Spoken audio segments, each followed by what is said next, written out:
Sudah lama kita nggak ketemu dan sekarang mulai pertama Zoom. Apakah ada kesaksian? Kalau tidak ada, saya serahkan ke Pastor Rio. Ya, kita masuk dalam doa ya sebelum kita baca firman Tuhan.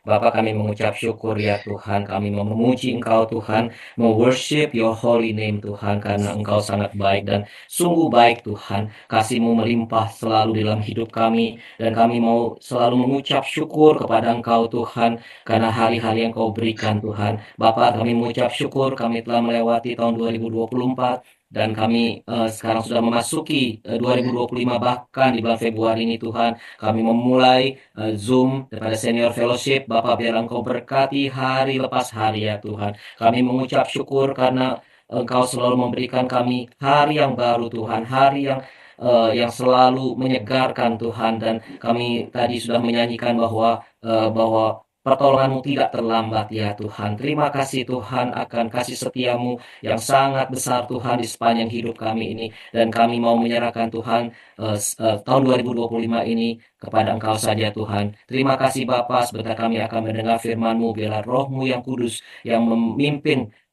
pembacaan firman dan juga sharing Tuhan, biarlah Roh Kudus yang menerangkan Tuhan arti dari firman-firman-Mu ini Tuhan. Terima kasih Tuhan karena firman-Mu telah pelita bagi hidup kami.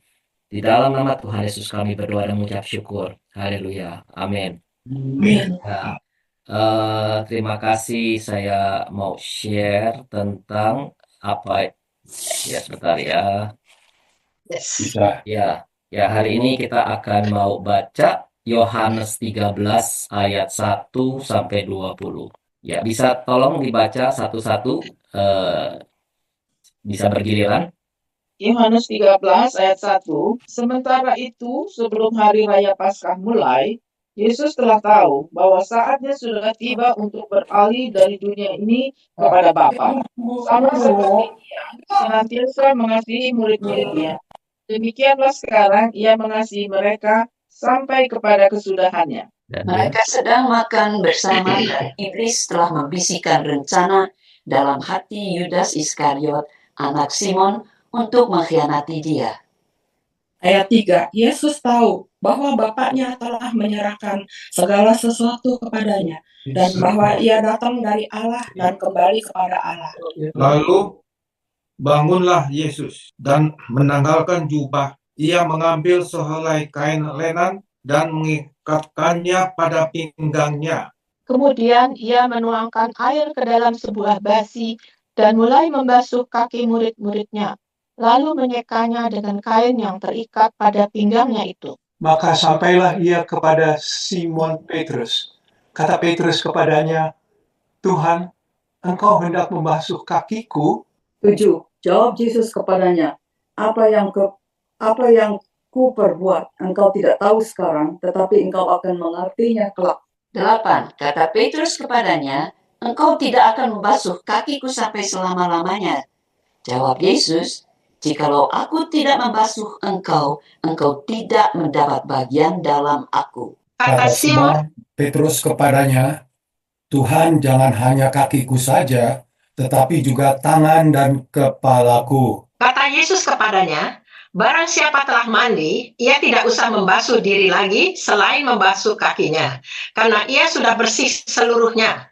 Juga kamu sudah bersih, hanya tidak semua. Sebab ia tahu siapa yang akan menyerahkan Dia. Karena itu Ia berkata, tidak semua kamu bersih. Sesudah Ia membasuh kaki mereka, Ia mengenakan pakaiannya dan kembali ke tempatnya. Lalu Ia berkata kepada mereka, mengertikah kamu apa yang telah kuperbuat kepadamu? Kamu menyebut aku guru dan Tuhan, dan katamu itu tepat, sebab memang akulah guru dan Tuhan. 14. Jadi jikalau aku membasuh kakimu, aku yang adalah Tuhan dan gurumu, maka kamu pun wajib saling membasuh kakimu. Sebab aku telah memberikan suatu teladan kepada kamu, supaya kamu juga berbuat sama seperti yang telah kuperbuat kepadamu. Aku berkata kepadamu, sesungguhnya seorang hamba tidaklah lebih tinggi daripada tuannya, ataupun seorang utusan daripada dia yang mengutusnya. Jikalau kamu tahu semua ini, maka berbahagialah kamu jika kamu melakukannya. 18. Bukan tentang kamu semua. Aku berkata, aku tahu siapa yang telah kupilih, tetapi haruslah genap nas ini. Orang yang makan rotiku telah mengangkat tubuhnya terhadap aku. 19. Aku mengatakannya kepadamu sekarang, juga sebelum hal itu terjadi, supaya jika hal itu terjadi, kamu percaya bahwa akulah dia. 20. Aku berkata kepadamu, sesungguhnya barang siapa menerima orang yang kuutus, ia menerima aku, dan barang siapa menerima aku, ia menerima dia yang mengutus aku. Haleluya. Amin, amin, amin. Saya sengaja membaca ulang Yohanes 13 ayat 1 sampai 20. Sebetulnya ini merupakan homework ya, pekerjaan rumah. Sebelum kita datang kita sudah baca dulu. Tapi mungkin di dalam rekaman ini ada orang-orang yang belum baca, jadi saya ulang lagi Yohanes 13 ayat 1 sampai 20. Dan juga kalau bisa kita buka Alkitab kita, karena saya akan membacakan atau sharing ya 13:1 ayat 20, ceritanya cukup lengkap. Satu perikop ini tentang narasi tentang bagaimana Tuhan Yesus membasuh kaki murid-muridnya. Nah, kalau kita lihat di dalam Yohanes 13 ayat 1 ya, kalau bisa dibuka lagi, saya nggak mau buka PowerPoint-nya lagi. Di situ dikatakan sementara itu sebelum hari raya Paskah mulai, Yesus telah tahu bahwa saatnya sudah tiba. Nah, saya ingin highlight bahwa Tuhan Yesus tahu dia akan kembali kepada Bapa. Ada beberapa poin yang saya renungkan, ya. Itu Tuhan Yesus tahu apa? Nah, di sini kan dikatakan bahwa Tuhan Yesus tahu yang pertama saatnya sudah tiba. Saatnya sudah tiba bahwa dia tuh mempunyai tugas. Tugasnya apa? Dia tahu bahwa dia dikirim oleh Bapa, diutus oleh Bapa untuk mengampuni segala dosa umat manusia dengan cara mengorbankan diri. Ya, kita tahu bahwa dosa awal dari Adam dan dia harus mempunyai tugas untuk mengampuni segala dosa manusia dengan cara mengorbankan diri. Yang kedua, Tuhan Yesus tahu apa? Tuhan Yesus tahu bahwa dia saatnya mau pergi kepada Bapa. Ya, dia harus dia sudah memberitahu. Kalau kita lihat di dalam Yohanes 12 bahwa dia sudah memberitahu pada murid-muridnya bahwa dia mau kembali kepada Bapa dan dia harus mempersiapkan murid-muridnya untuk melanjutkan tugasnya. Jadi bukan untuk supaya murid-muridnya juga disalib, enggak, tapi dia harus mempersiapkan murid-muridnya untuk melanjutkan tugas untuk share the gospel. Karena kalau Tuhan Yesus sudah mati dan murid-muridnya tidak share the gospel, ya nggak ada artinya. Jadi dia harus mempersiapkan murid-muridnya. Yang ketiga, Tuhan Yesus tahu bahwa apa? Waktunya itu tidak cukup untuk mempersiapkan murid-muridnya untuk mengajar, mengerti ya apa purpose daripada Tuhan Yesus disalib gitu ya. Nah, kalau kita perhatikan di dalam Yohanes 13 ayat 1 sampai 20, ternyata di situ ditulis kembali di ayat ketiga ya.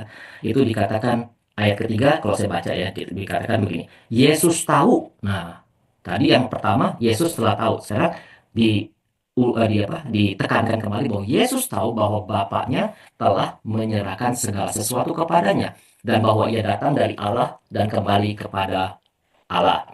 Jadi di sini diulang kembali, diterangkan kembali bahwa Tuhan Yesus datang dan kembali kepada Bapa. Nah, in other words, maksudnya di dalam sekarang Tuhan Yesus tahu, tetapi murid-muridnya. Nah, sekarang kita tadi melihat bahwa Tuhan Yesus tahu.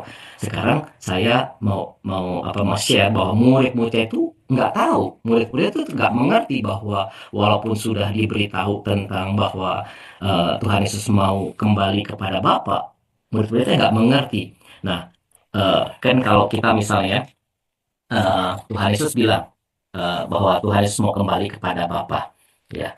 Nah, kita dalam kehidupan kita sehari-hari deh. Misalnya ada seseorang yang mau pulang for good ke Indonesia. Apa reaksi kita? kita pasti ada respons kan. Oh, kita sedih bahwa seseorang ini akan pulang ke Indonesia for good gitu ya. Nah, Tuhan Yesus sudah beritahu bahwa dia akan kembali kepada Bapa. Tapi respons daripada murid-muridnya itu kalau saya baca itu kok nggak ada yang sedih ya. Kan Tuhan Yesus mau kembali kepada Bapa. Terus udah gitu yang kedua, nggak ada komen daripada nggak apa murid-muridnya, nggak ada reaksi sehubungan dengan kepergian Bapaknya. Nah, kita juga bisa melihat ya, itu tadi yang yang saya perhatikan di Yohanes 12, 13 gitu ya. Dan kalau kita lihat lagi, kalau kita lihat bukti-buktinya pada hari H-nya ketika Yesus ditangkap gitu ya, murid-muridnya lari gitu, shock gitu. Karena mereka nggak siap kalau Tuhan Yesus tuh ditangkap, disiksa, disalibkan. Jadi itu dia masih ekspektasinya Tuhan Yesus tetap ada sama mereka. Jadi mereka nggak siap. Nah, kalau kita baca lagi di ayat keempat, ya, di sini dikatakan, lalu bangunlah Yesus dan menanggalkan jubahnya. Ia mengambil sehelai kain lenan dan mengikatkannya pada pinggangnya. Saya waktu perhatikan waktu baca ini, lalu bangunlah Yesus gitu ya. Sepertinya ada jeda ya, ada waktu. Karena kalau kita lihat di ayat kedua, di situ kan dikatakan bahwa mereka sedang makan bersama. Ya, kemudian pertanyaan saya nih ya, waktu saya baca-baca gitu, kok kenapa setelah makan ya? Kenapa nggak sebelum makan Tuhan Yesus melakukan pembasuhan kaki? Ya, sepertinya ada jeda gitu ya, ada tempo, ada waktu. Nah, waktu saya merenungkan gitu ya, pembacaan ini waktunya Tuhan. Jadi bisa aja Tuhan Yesus melakukannya sebelum makan, tapi Tuhan Yesus melakukannya sesudah makan. Waktu saya renungkan-renungkannya, wow, saya pasti yakin Tuhan Yesus lagi istilahnya berkomunikasi dengan Bapa. Dia nggak sembarangan melakukan segala sesuatu tuh nggak sembarangan. Buktinya apa?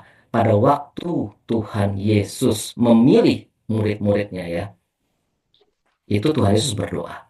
Coba kita lihat, baca ya Lukas 6 ayat 12. Ada yang bisa buka nggak? Lukas 6 ayat 12. Tolong baca Lukas 6 ayat 12. Lukas 6 ayat 12. Ya, Lukas 6 ayat 12. Pada waktu itu pergilah Yesus ke bukit untuk berdoa, dan semalam-malaman ia berdoa kepada Allah. Nah, pada waktu Tuhan Yesus pilih, halo Cisusi. Ya, waktu Tuhan Yesus memilih murid-muridnya, dia berdoa. Bahkan pada waktu sebelum Tuhan Yesus disalib pun, Tuhan Yesus berdoa semalam-malaman di Taman Getsemani. Jadi di situ kita bisa melihat bahwa setiap apa yang dilakukan Tuhan Yesus itu dia berkomunikasi dengan Bapa. Jadi saya yakin sekali kenapa Tuhan Yesus tuh nggak melakukannya sebelum makan, tapi setelah makan. Pasti Tuhan Yesus berkomunikasi dengan Bapa. Di sini sebetulnya kita tahu ya bahwa Tuhan Yesus sudah tahu saatnya sudah tiba ya. Ayat 1 kan dikatakan Tuhan Yesus telah tahu bahwa saatnya sudah tiba dan dia harus kembali kepada Bapa. Jadi dia mempersiapkan murid-muridnya bahwa dia tuh akan mati dengan penyalipan. Nah, tadi kan saya katakan bahwa murid-muridnya tuh nggak tahu tentang penyalipan. Dia nggak tahu, dia tahu bahwa dia kembali kepada Bapa. Tapi Tuhan Yesus tuh murid-murid itu tidak ada clue bahwa Tuhan Yesus tuh akan disalib. Akan disalib. Jadi dia mengorbankan diri dengan cara disalib. Ya. Yang penyalipan tentang penyalipan.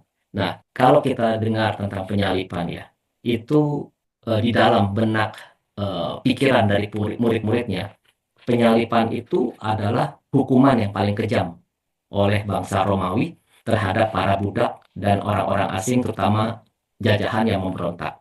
Dan kalau penyalipan itu hukuman mati yang mengerikan, dan juga penyalipan itu sangat memalukan. Ya, jadi murid-murid itu nggak ada clue bahwa Tuhan Yesus tuh akan disalib, tuh nggak ada clue, nggak ada petunjuk gitu ya. Dia nggak sangka lah bahwa Tuhan Yesus nanti akan disalib. Ya, nah sekarang saya mau tanya kepada semua nih ya. Tadi kan murid-muridnya kan nggak ngerti tentang pengorbanan Tuhan Yesus di kayu salib. Ya, sekarang apa arti pengorbanan di kayu salib? Kalau misalnya Tuhan Yesus mengorbankan diri di kayu salib, apa artinya? Kira-kira. Apa Mel? Gimana? Kira-kira. Ulang lagi satu kali lagi pertanyaannya. Apa arti pengorbanan Tuhan Yesus di kayu salib?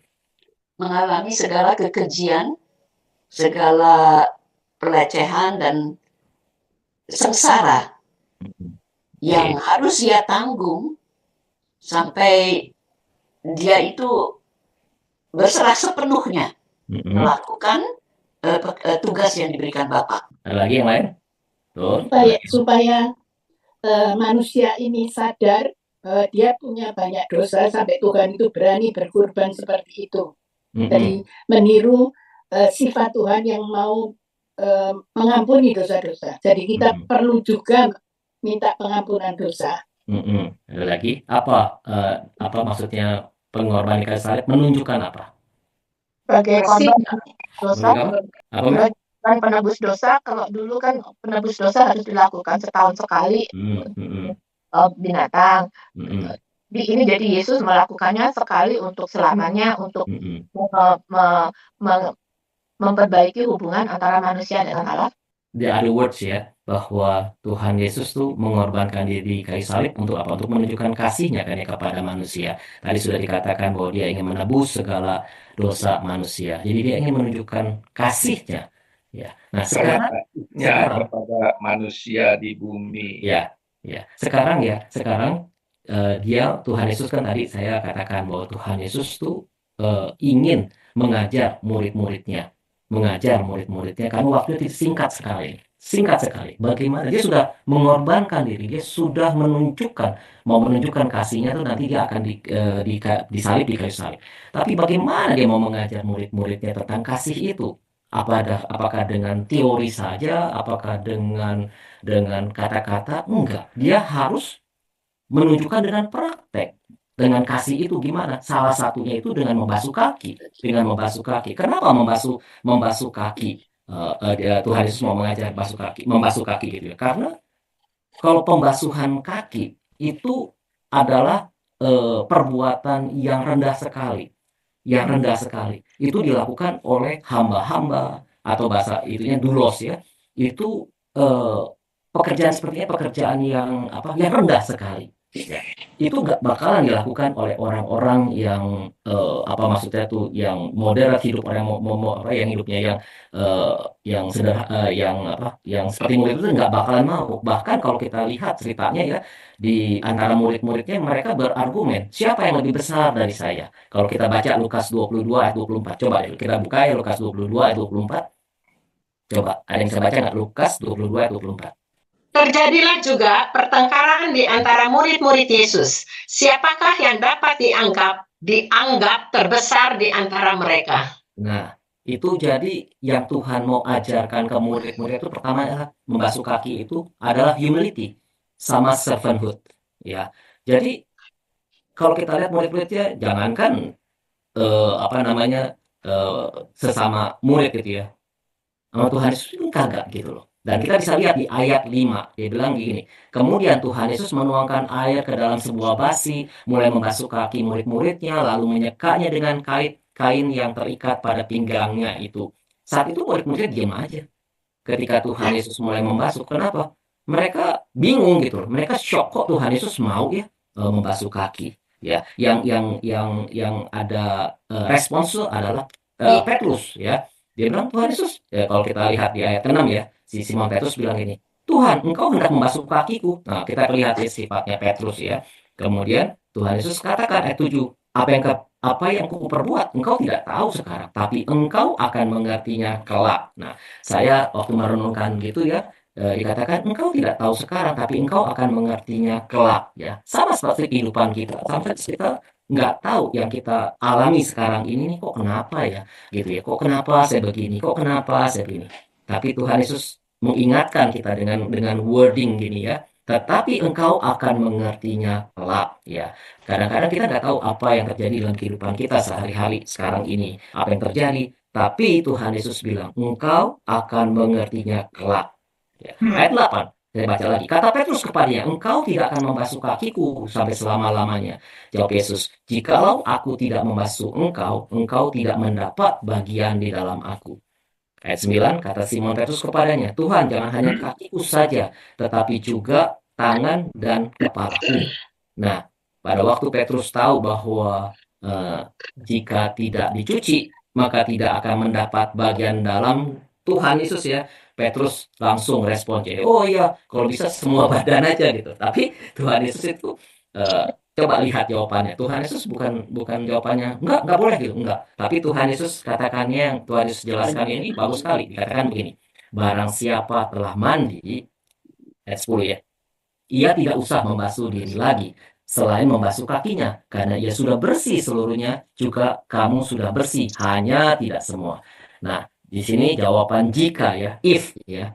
Kalau kita telah mandi, kita nggak usah dibasuh lagi selain basuh kaki. Ini sebetulnya juga saya renungkan, ini penjelasan kepada kita semua ya. Kadang-kadang saya juga berpikir tentang sering diganggu gitu ya, waktu dulu gitu ya, dulu ya sering diganggu tentang pemikiran dosa-dosa kita gitu loh.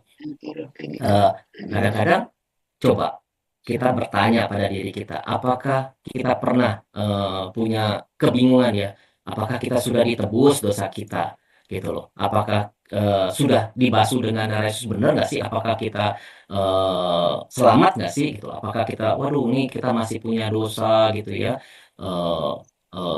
masih mikir-mikir kita diselamatkan nggak sih ya gitu loh. Kadang-kadang kan kita masih jatuh bangun gitu ya, kita benar-benar nggak sih, kita yakin nggak sih kita sudah dihapus oleh Tuhan Yesus semua dosa kita gitu ya. Nah, ini banyak sekali orang-orang yang berpikir gitu, tapi Tuhan Yesus mengatakan di sini bahwa barang siapa telah mandi, ia tidak usah membasuh diri lagi. Jadi kita sudah diingatkan bahwa kita sudah total diampuni dari semua dosa-dosa kita. Ya, memang sekarang ada jatuh bangun dalam perjalanan.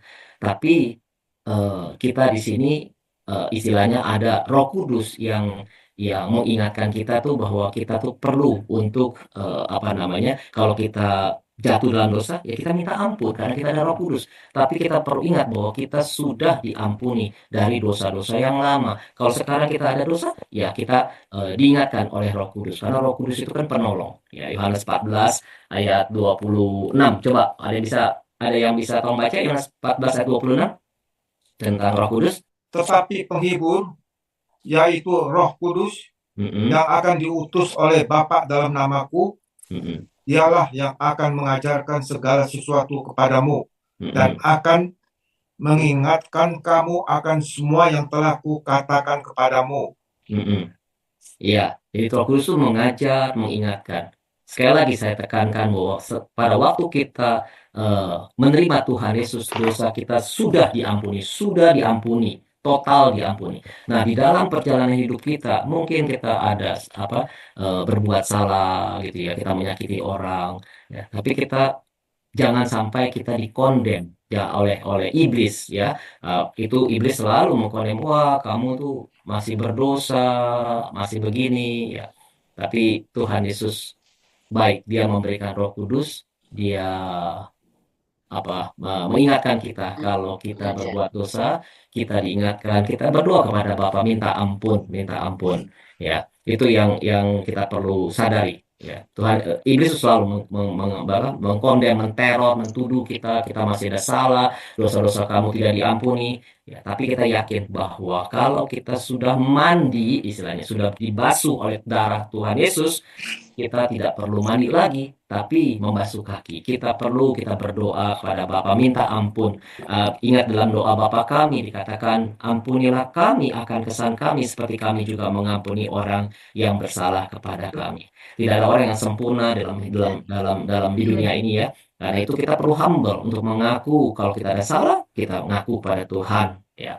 Nah, di sini jadi perlunya kita selalu berdoa, berkomunikasi dengan Bapa agar kita diingatkan, oh hari ini nih kayaknya saya sudah ngomong nggak benar nih ya, misalnya sama Kostif gitu ya, ya kita minta ampun sama Tuhan, atau kita menyakiti supaya kita nggak dikondem ya. Jadi kembali lagi di Yohanes pembacaan kita ayat 11 dikatakan, sebab ia tahu siapa yang akan menyerahkan dia, karena ia berkata, tidak semua kamu bersih. Ayat 12, sesudah ia membasuh kaki mereka, ia mengenakan pakaiannya dan kembali ke tempatnya, lalu ia berkata kepada mereka, mengertikah kamu apa yang telah kuperbuat kepadamu?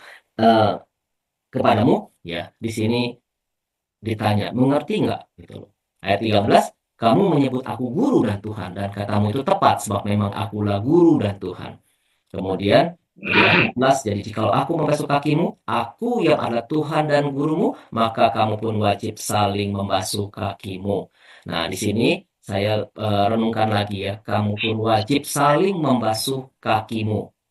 Saling membasuh kakimu. Nah, Tuhan Yesus di ayat 15 dikatakan begini, sebab aku telah memberikan suatu teladan kepada kamu, supaya kamu juga berbuat sama seperti yang telah kuperbuat kepadamu. Nah, biasanya kalau namanya wajib saling membasuh kaki kan berarti saling ya. Tapi di sini Tuhan Yesus memberikan contoh, memberikan teladan. Sekarang kita harus berbuat yang sama kepada orang lain. Nah, biasanya kalau misalnya saling gitu ya, kata saling mengasihi, saling mengampuni, itu kata saling kan dua arah yang tadi saya katakan saling. Nah, itu perlu kita camkan bahwa kita dulu yang pertama kali untuk memberikan pengampunan. Pertama kali dulu kita mengasihi. Walaupun ada kata saling ya, kita pertama kali dulu untuk memberikan contoh. Seperti Tuhan Yesus di sini dikatakan, dia membasuh kaki. Dan dia harapkan murid-muridnya juga berbuat sama seperti yang Tuhan lakukan. Demikian juga kita perlu humble, kita perlu servanthood, melayani seseorang atau orang lain gitu ya. Kita nanti berharap bahwa mereka juga nanti akan humble atau mereka mengasihi juga atau mengampuni. Tapi kita dulu yang melakukannya. Di sini dikatakan ayat 16, aku berkata kepadamu sesungguhnya seorang hamba tidaklah lebih tinggi daripada tuannya, atau seorang utusan daripada dia yang mengutusnya. Di sini hamba tidak lebih tinggi daripada tuannya. Artinya kita jangan sombong. Kita harus belajar dari Tuhan Yesus. Kalau Tuhan Yesus mengajar kita humility, tentang rendah hati, kita belajar juga dari dia. Kalau Tuhan Yesus mau melayani, kita juga harus melayani. Ayat 17 yang saya lihat di sini, poin yang paling baik, yang paling bagus, bahwa jikalau kamu tahu semua ini, maka berbahagialah kamu jika kamu melakukannya. Inilah janji Tuhan. Kalau kita mau melakukan apa yang Tuhan Yesus lakukan, kita berbahagia kalau kita praktek ya, suatu joy, suatu sukacita, bukan dipermalukan, bukan maksudnya kalau kita rendah hati kita akan dipermalukan. Enggak, Tuhan Yesus bilang, katakan ada sukacita, ada bahagia.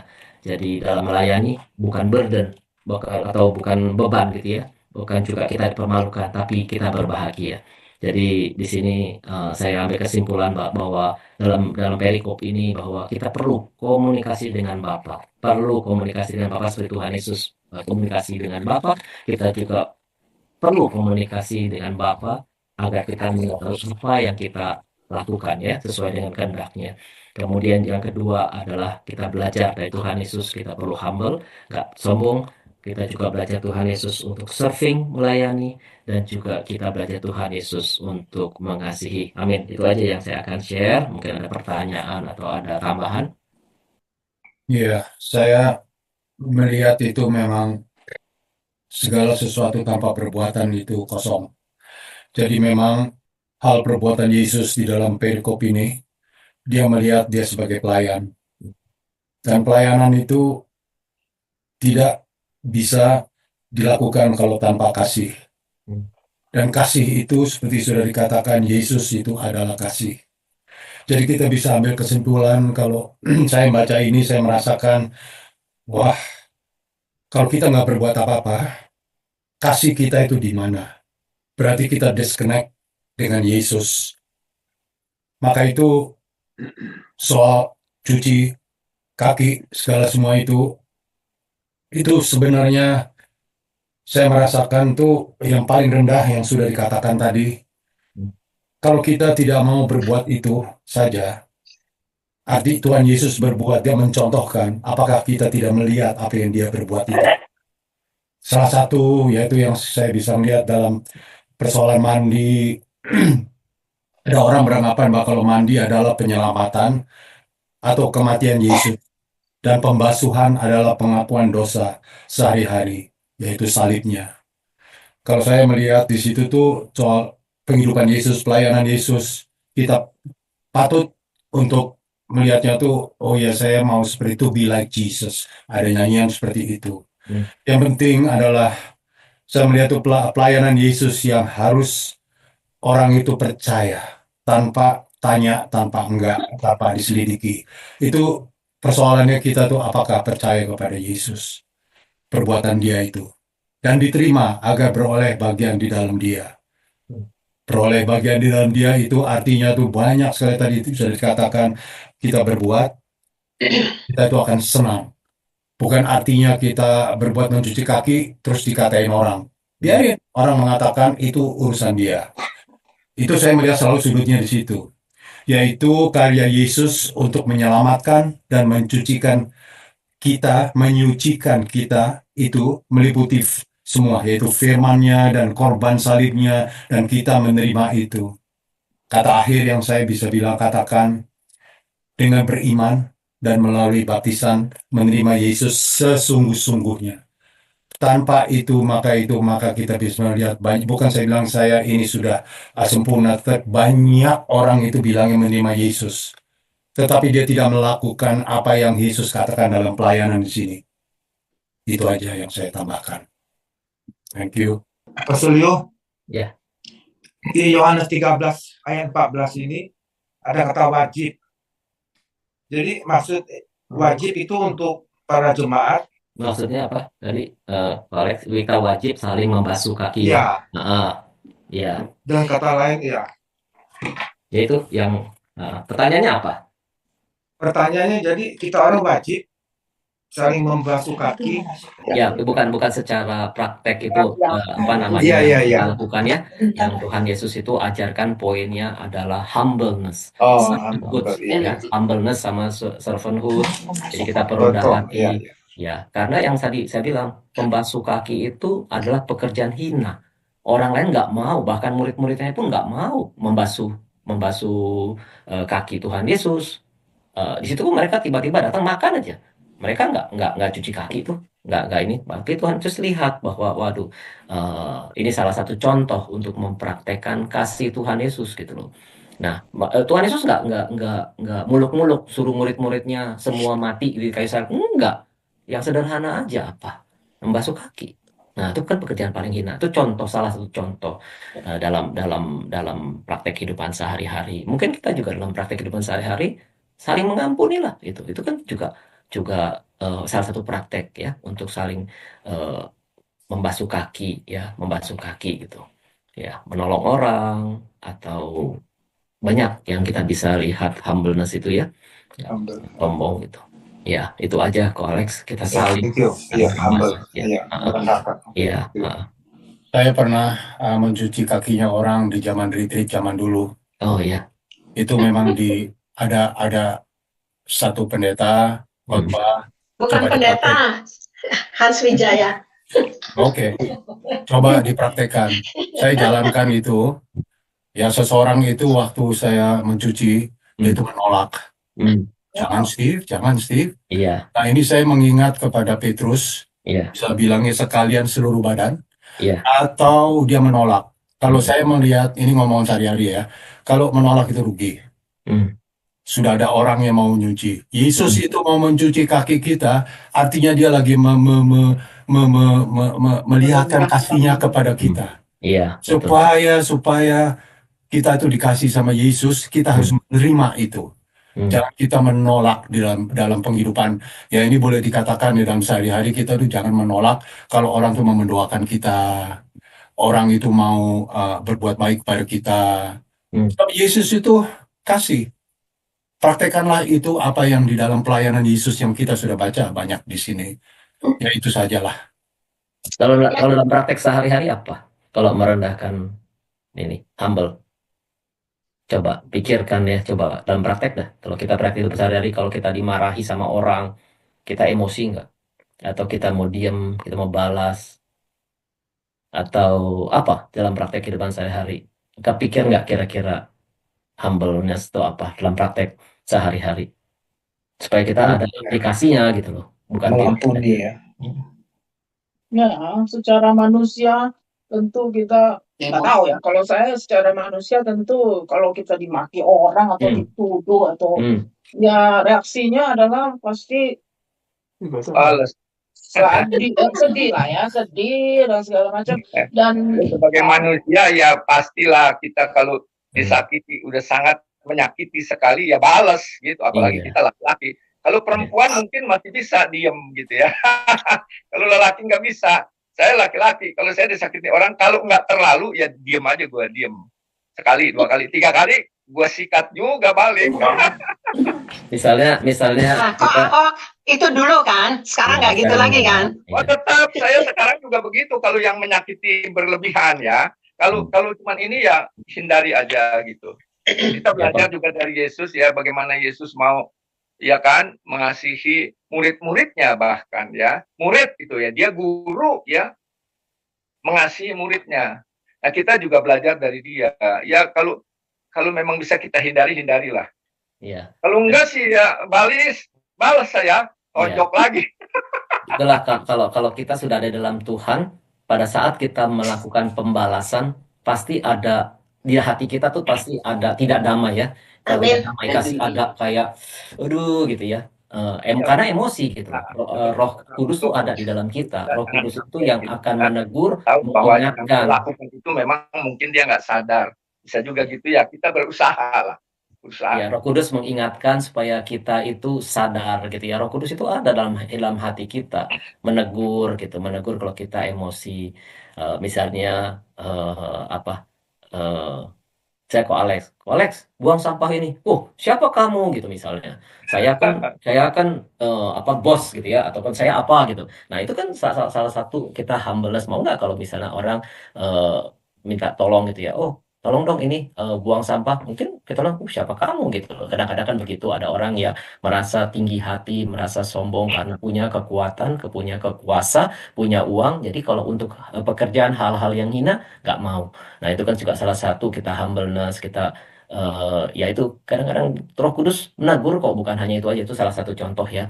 Tapi Roh Kudus itu menegur kok kalau kita melakukan hal-hal yang tidak berkenan di hadapan Tuhan, tidak sesuai dengan firman Tuhan. Roh Kudus pasti akan membuat kita tuh tidak damai. Dak dik duk di hati kita ya.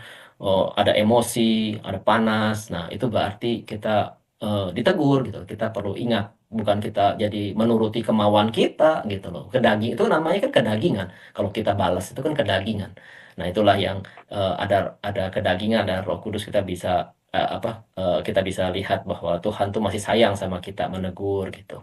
Ya, saya mau tambahin ya. Makanya kalau Roh Kudus itu kan lembut. Ya. Dia tuh ngasih tahu kita. Tapi kalau sama kita didiamin terus, dia tuh bisa kita nggak dengar lagi.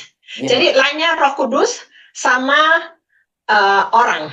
Kalau orang itu ngasih tahu nggak didengerin, dia ngomongnya tambah keras, frekuensinya naik.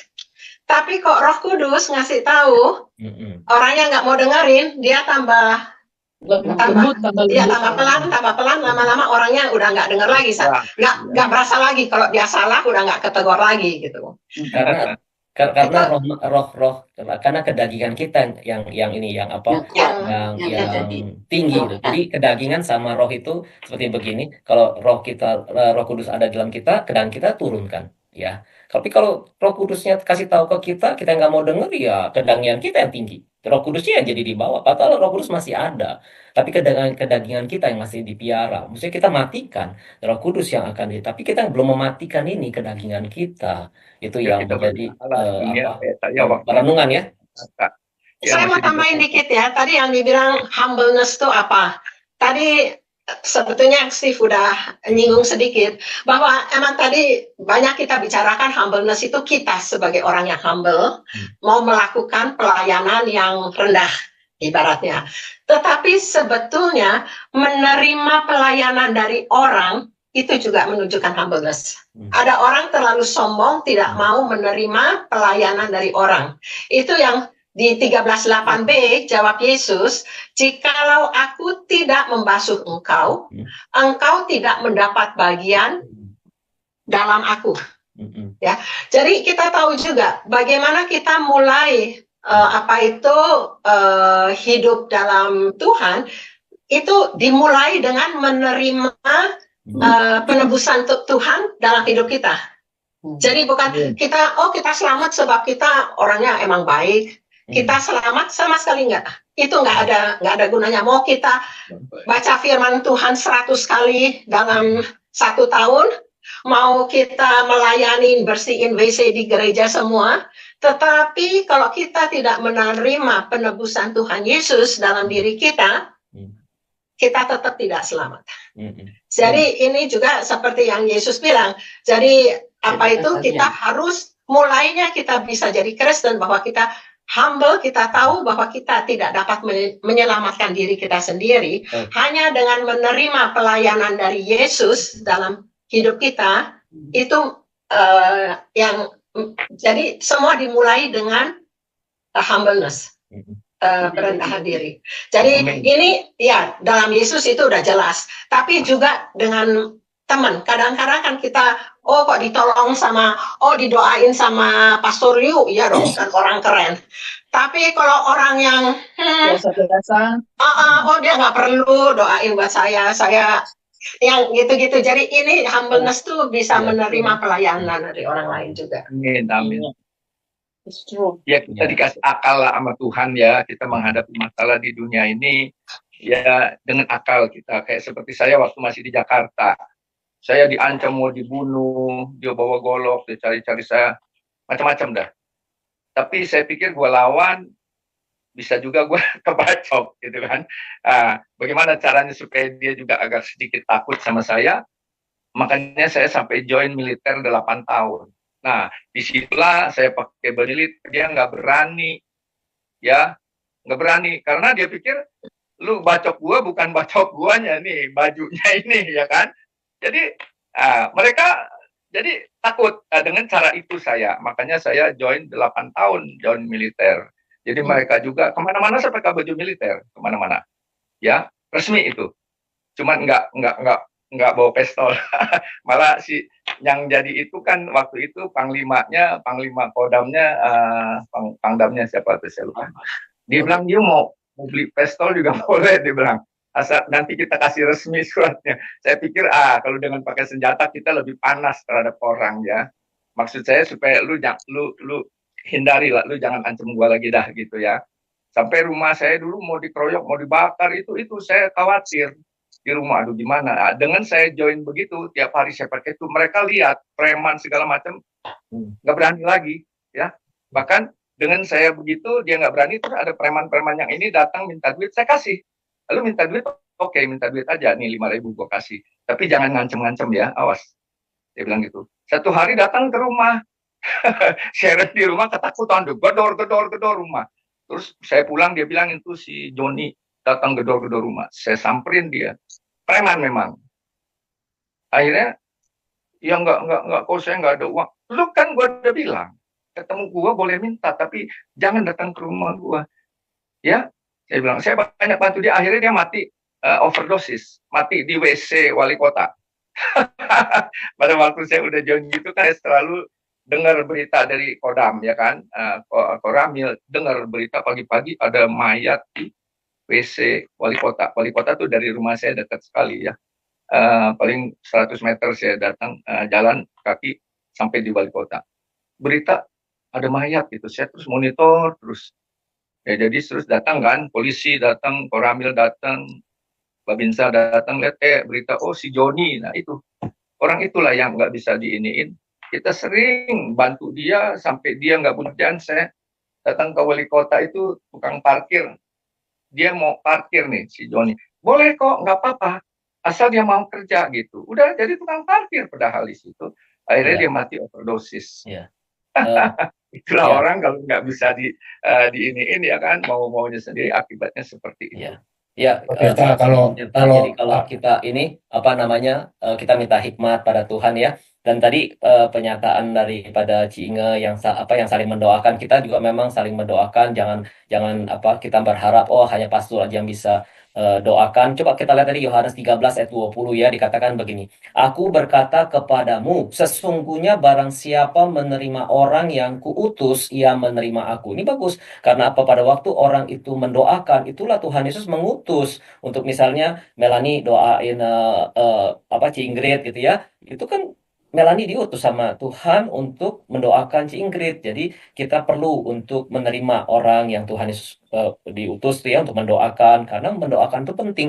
Kita perlu untuk saling encourage ya. Kadang-kadang kita nggak bisa sendirian. Kadang-kadang Tuhan gimana gitu. Kita perlu untuk di-encourage untuk saling mendoakan.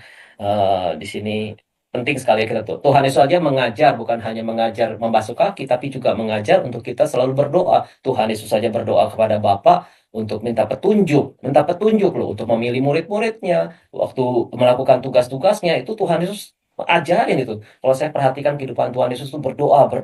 Kita jangan give up untuk berdoa. Itu dikatakan, tetaplah berdoa. Itu aja yang mungkin kita perlu ingat dalam pelajaran pagi hari ini ya. Kita jangan give up untuk berdoa dalam keadaan apapun. Ya, itu aja kan. Amin. Ya, mau komentar itu tadi, Kotita. Kalau saya, itu semua orang emang different. Iya. Tapi saya mendingan pakai bajunya Yesus. Amin. Jadi jubahnya jubah Yesus. Kalau masih muda, kamu bisa gitu. Kalau udah tua, kamu pasti nggak mau pakai kayak begitu.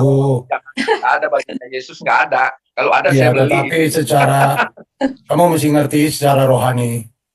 Kalau rohani itu, oke, kita sekarang hidup udah di dalam Yesus. Pakailah jubah Yesus. Itu yang paling mempan, paling ampuh.